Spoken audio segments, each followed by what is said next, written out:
આકાશવાણી ભુજ સમાચાર પરેશ મારું વાંચે છે। નમસ્કાર। સમગ્ર દેશમાં આજે પરંપરાગત ઉત્સાહ અને ઉલ્લાસ સાથે પ્રકાશ પર્વ દિવાળીની ઉજવણી કરવામાં આવી રહી છે। મંદિરો, ઘરો અને અન્ય જાહેર સ્થળો પર રોશની કરીને દિવાળીનો તહેવાર ઉજવવામાં આવી રહ્યો છે। દેશભરમાં વિવિધ સ્થળ પર શહેરોના માર્ગ અને બજારોને રંગબેરંગી માળા અને ફૂલોથી શણગારવામાં આવ્યા છે। રાષ્ટ્રપતિ દ્રૌપદી મુર્મુ અને ઉપરાષ્ટ્રપતિ સીપી રાધાકૃષ્ણન, પ્રધાનમંત્રી નરેન્દ્ર મોદી અને મુખ્યમંત્રી ભૂપેન્દ્ર પટેલે દિવાળી નિમિત્તે નાગરિકોને શુભેચ્છાઓ પાઠવી છે। પ્રકાશના પર્વ દિવાળીની સમગ્ર જિલ્લામાં હર્ષ અને ઉલ્લાસભેર ઉજવણી થઈ રહી છે। જિલ્લા મથક ભુજમાં શ્રદ્ધાળુઓએ વિવિધ મંદિરોમાં દેવ દર્શન કરી મંગળા આરતીમાં ભાગ લીધો હતો। ભુજ માતાના મઢ આશાપુરા માતાજીના મંદિરે મોટી સંખ્યામાં ભક્તો ઉમટી પડ્યા હતા। ભુજના કોટ વિસ્તારમાં આવેલા હાટકેશ્વર મહાદેવ મંદિરે નાગર જ્ઞાતિના લોકોએ પોતાના ઈષ્ટદેવની આરાધના કરી।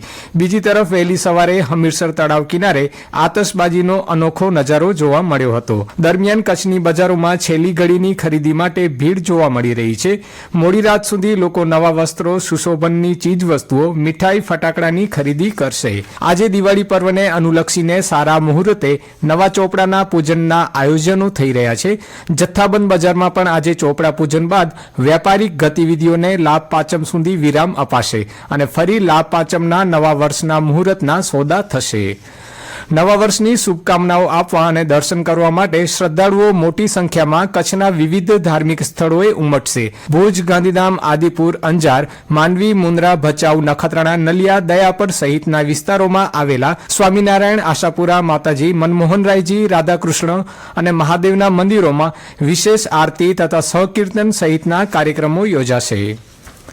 કચ્છના સાંસદ વિનોદભાઈ ચાવડા છેલ્લા 12 વર્ષથી કચ્છની વિવિધ બોર્ડર પર જઈ સરહદના સંત્રીઓ સાથે દિવાળીની ઉજવણી કરે છે। આ ઉજવણી અંતર્ગત ગઈકાલે ભુજમાં બીએસએફ હેડક્વાર્ટરમાં 800થી વધુ અને રાપર તાલુકાની કુડા બોર્ડર ચેકપોસ્ટ પર 200 મીઠાઈ બોક્સનું વિતરણ કરાયું હતું।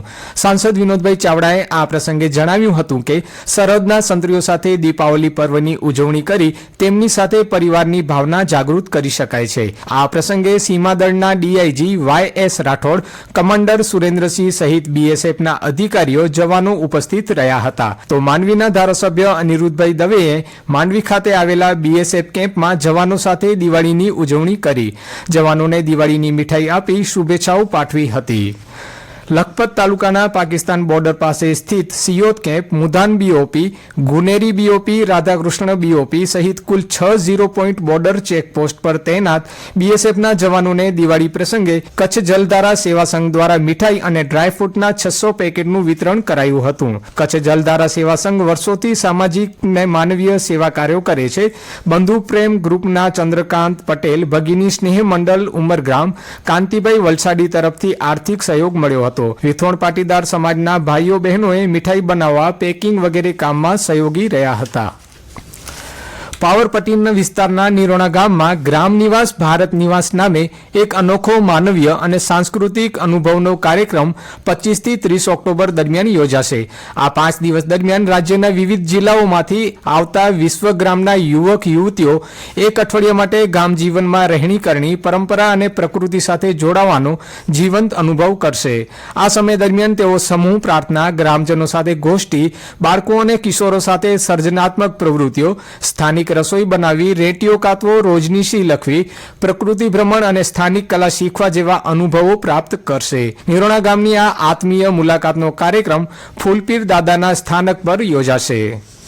કલેક્ટર કચેરી ખાતે કલેક્ટર આનંદ પટેલના અધ્યક્ષસ્થાને સશસ્ત્ર સેના ધ્વજ દિન ભંડોળ આયોજન સમિતિની બેઠક યોજાઈ હતી। આ બેઠકમાં ગત નાણાકીય વર્ષ 2024-25માં દાન આપનાર નાગરિકો, સંસ્થાઓ, સરકારી વિભાગો, દાતાઓને કલેક્ટર અને અન્ય મહાનુભાવોના હસ્તે મોમેન્ટો આપી સન્માનિત કરવામાં આવ્યા હતા।